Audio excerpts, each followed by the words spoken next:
안녕하세요, 소나드입니다. 제 영상을 보고 미국 지수 ETF에 투자하고 싶은데 어떤 계좌에 투자하면 좋을지 많이들 궁금해 하시더라고요. 알아듣기 쉽게 각 계좌의 특징부터 세금까지 현재 버전으로 깔끔하게 정리해 볼 거고요. 저는 어떻게 주식 계좌를 사용하고 있는지 알려드릴게요.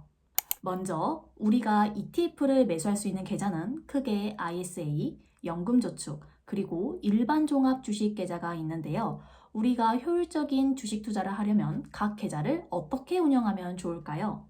먼저 우리가 투자를 시작하기 전에 가장 먼저 해야 할 일은 투자 기간과 목표를 정하는 건데요.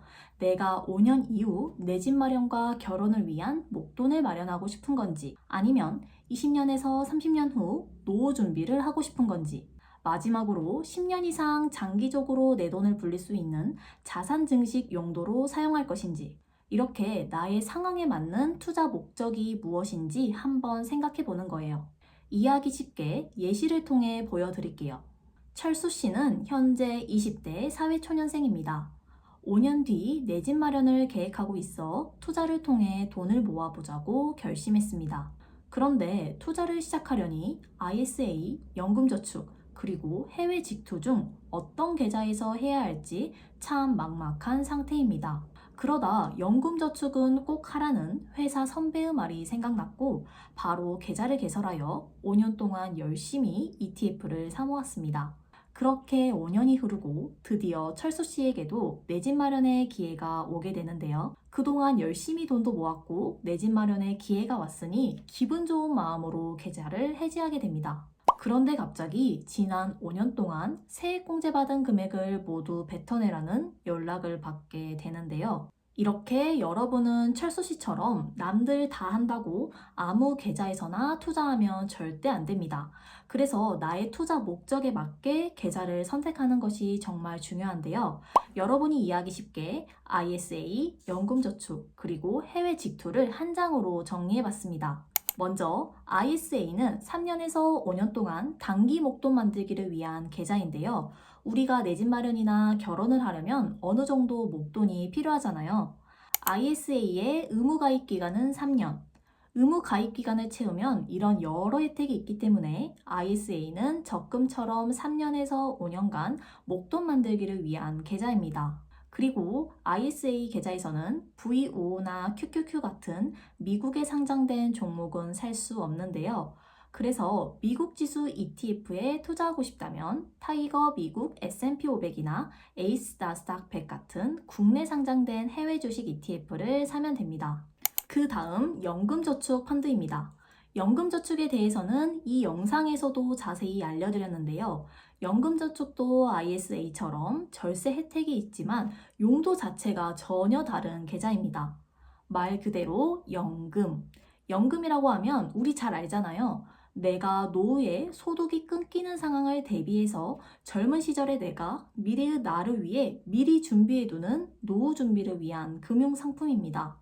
그래서 연금저축은 만 55세 이후부터 수령이 가능하기 때문에 투자 기간은 20대를 기준으로 연금 수령 시까지 30년 정도 납입한다고 생각하면 됩니다. 또한 연금저축 계좌도 ISA와 마찬가지로 미국 지수 ETF를 사모으고 싶은 분들은 국내 상장 해외 지수 ETF를 투자하면 됩니다. 그 다음은 일반 종합 주식 계좌인데요. 해외 직접 투자가 가능한 종합 계좌는 ISA나 연금저축 계좌와 달리 가입 기간과 납입 한도가 없기 때문에 자유롭게 돈을 입출금할 수 있습니다. 그래서 자유로운 자산 운영을 원하는 투자자에게 적합한 계좌입니다. 먼저 VO, SPLG, QQQM 같은 미국에 상장된 ETF는 이런 해외 직투 계좌를 통해 미국 장에서만 살 수 있는데요. 그래서 이런 상품들은 전 세계 기축통화라고 불리는 미국 달러로 사기 때문에 미국 직투는 달러 투자에 효과가 있습니다. 그리고 애플, 테슬라, 엔비디아 같은 미국 개별 주식에 투자하고 싶다면 이 세 가지 계좌 중 어떤 것을 선택해야 할까요? 바로 해외 직투 계좌인데요. 이렇게 투자에서 가장 중요한 것이 먼저 내가 투자할 종목을 고르는 것이고 그 다음이 종목에 맞는 계좌를 선택하는 겁니다. 내가 투자할 종목을 골랐다면 이제 각 종목에 담을 계좌를 선택해야 하는데요. 계좌 선택에 앞서 각 계좌마다 세금은 어떤지 하나씩 설명해 드릴게요. 예를 들어 S&P 500 지수에 3년 동안 투자했다고 가정해 보겠습니다. 계좌에는 원금, 수익, 배당 이렇게 세 가지 돈이 들어있는데요. 먼저 해외 직투 계좌입니다. 해외 직투 계좌에서는 원금을 제외하고 수익과 배당금에 대해 각각 세금을 내게 되는데요. 수익은 1년 기준으로 250만 원까지 비과세 처리를 해주고 그 이상 수익이 발생했다면 22%의 양도소득세를 내야 합니다. 그리고 배당금은 배당소득세인 15.4%를 내게 됩니다. 이렇게 해외 직투는 수익과 배당에 따라 각각 세금을 내게 됩니다. ISA의 세금 구조를 살펴보면 원금을 제외한 수익금과 배당금에 대해 세금을 내게 되는데요. 해외 직투 계좌와 달리 수익금과 배당금을 합한 금액에 대해 일반형을 기준으로 200만 원, 서민형은 400만 원까지 비과세를 해주고 나머지 금액은 9.9%의 세금을 내게 됩니다. 여기서 잠깐! 아까 전에 해외 직투 계좌에서는 매년 250만 원씩 비과세 혜택이 있다고 했잖아요. 그런데 ISA의 비과세 한도는 1년 기준이 아니라 의무 가입 기간인 3년을 채우고 계좌를 해지할 때 한 번 적용됩니다. 예를 들어 내가 1년 동안 ISA 계좌에 2천만 원의 납입 한도를 꽉 채워서 3년 동안 총 6천만 원을 투자했다고 가정해 보겠습니다. ISA의 의무 가입 기간인 3년을 채우고 해지 시점에 배당과 수익을 합쳐서 총 1천만 원이 나왔다면 일반형을 기준으로 200만 원까지는 비과세이고 나머지 800만 원에 대한 9.9%인 79만 2천 원을 세금으로 내게 됩니다. 정부에서는 ISA의 혜택을 대폭 늘릴 계획이라고 발표했는데요. 이렇게 되면 납입 한도는 연 4천만 원으로 5년간 총 2억까지 납입 가능하고 비과세 한도는 일반형은 500만 원, 서민형은 1천만 원까지 늘어나게 됩니다. 마지막으로 연금저축은 원금까지 포함하여 세금을 내게 되는데요. 여기서 과세이연이라는 혜택이 적용됩니다. 쉽게 말해 과세이연은 지금 당장 세금을 내지 않고 세금의 납부 시점을 미뤄주는 건데요. 당장 세금을 내지 않고 장기적으로 굴릴 수 있기 때문에 복리 효과를 극대화할 수 있는 상품입니다. 그럼 세금은 언제 낼까요? 바로 만 55세 이후 연금을 수령할 때 3.3에서 5.5%의 연금소득세를 내면 됩니다. 그리고 연금저축은 세액공제 혜택이 있는데요. 세액공제를 받을 수 있는 연금저축펀드의 한도는 600만 원, 세액공제율은 이렇게 총급여에 따라 달라집니다. 예를 들어 내가 연소득이 5,500만 원 이하 직장인이고 매달 50만 원씩 연금저축 납입 한도인 600만 원을 채웠다면 매년 99만 원의 세액공제 혜택을 받을 수 있습니다. 이렇게 연금저축은 매년 세액공제도 받을 수 있고 과세이연으로 당장은 세금을 내지 않고 계속해서 굴리다가 연금을 수령할 시점에 낮은 세율로 세금을 내게 되는 것이죠.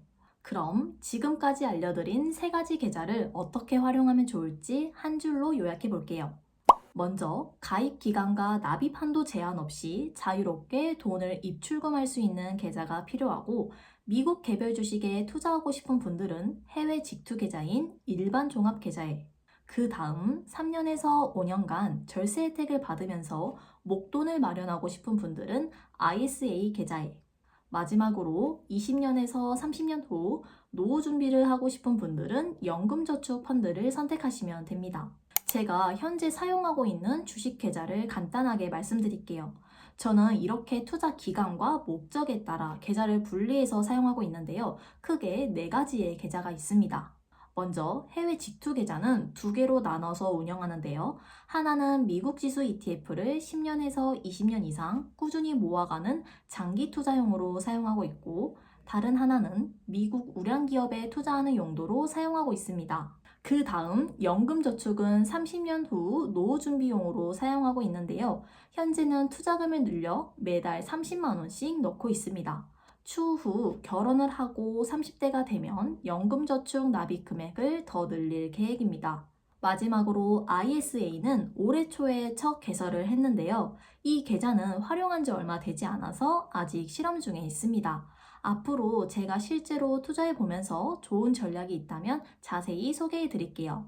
오늘 영상도 다 보셨다면 이렇게 투자 목적과 기간에 따라 각 계좌의 특징과 세금을 잘 고려해서 여러분의 상황에 맞는 계좌를 선택해 보시길 바랍니다. 오늘 영상도 도움되셨다면 구독, 좋아요, 알람 설정 꼭 눌러주시고요.